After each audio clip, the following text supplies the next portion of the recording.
Hi friends, evening. I am Dr. Ashutosh Gupta and I am a consultant fetal medicine. So आज अपन बात करने वाले हैं लूटो के बारे में, which is called as a lower urinary tract obstruction and associated echogenic kidneys and the postnatal renal functions, right? So meaning thereby that this LUTO can be a complete complete PUV or a partial PUV, posterior urethral valve, or could be an urethral atresia, right? So in that case we identify, once it is a complete, we identify that in 10% of the cases we might have an associated renal dysplasia, right? But what happens in a partial PUV, that it is a sub variety of an posterior urethral valve. So meaning thereby that some amount of urine gets leaked out of the bladder into the outside space, so that the amniotic fluid is normal and successively gets deteriorated, right? So this is one case in which we identified it is a partial PUV and has got all the features for a LUTO, and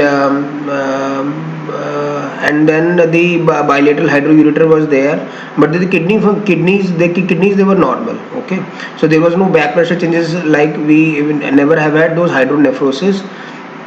But once we keep the fetus into a follow-up at 28 weeks, we identified that it has gone into from 28 to 30 weeks, it has gone into anhydramnios, right? So meaning thereby that back pressure change before creating that hydronephrosis has led to the decreased renal functions and increased renal echogenicity. तो वो मैं आज आपको दिखा देता हूँ. One case of A partial PUV, मैंने इसका एक वीडियो पहले भी डाला हुआ है. So this is what we are seeing at 31 weeks. So this is dilated bladder, prostatic urethra, and the hydroureters, and then this is one of the kidneys across. But try to focus कि ये pelvis और major calyces dilated है, but not that huge of calling it as gross hydronephrotic. This is the right kidney, but then the cortex has become really echogenic. Okay. So meaning thereby that it has become a dense echogenic and all those stuff, but उसमें microcyst नहीं आए अभी तक भी. So this is the right kidney in which we can identify that the all of the renal parenchyma has got into an echogenicity, so which is slightly on a higher side, and this is the left kidney other side, which is, and therefore we can identify this thing. So that is how the echogenicity changes over the period of time. The partial PUV, the diagnosis was made at 20 weeks. And the bladder was dilated, the trabeculations were there, prostatic urethra was dilated, there was no back pressure changes or an gross hydronephrosis in bilateral kidneys. The echogenicity of both the kidneys, they were absolutely normal, and then the AFI was also normal. It was well within the normal range. Then we kept following up this baby in successive ultrasounds and successive follow-up in 3 weeks, and we identified that the amniotic fluid was not that abnormally wrong. It was well within the normal range. But this is what we identified something around 31 weeks, that the LUTO has really gone down, right? So meaning thereby that the chronic long-standing LUTO has led into sort of some sort of an insult to the renal parenchyma, independent of getting into an hydronephrosis. So it was not a classical hydronephrosis types in which we identified that the renal pelvis was hugely dilated with dilatation of both major and minor calyceal dilatation. So independent of those hydronephrosis, bilateral, the echogenicity has gone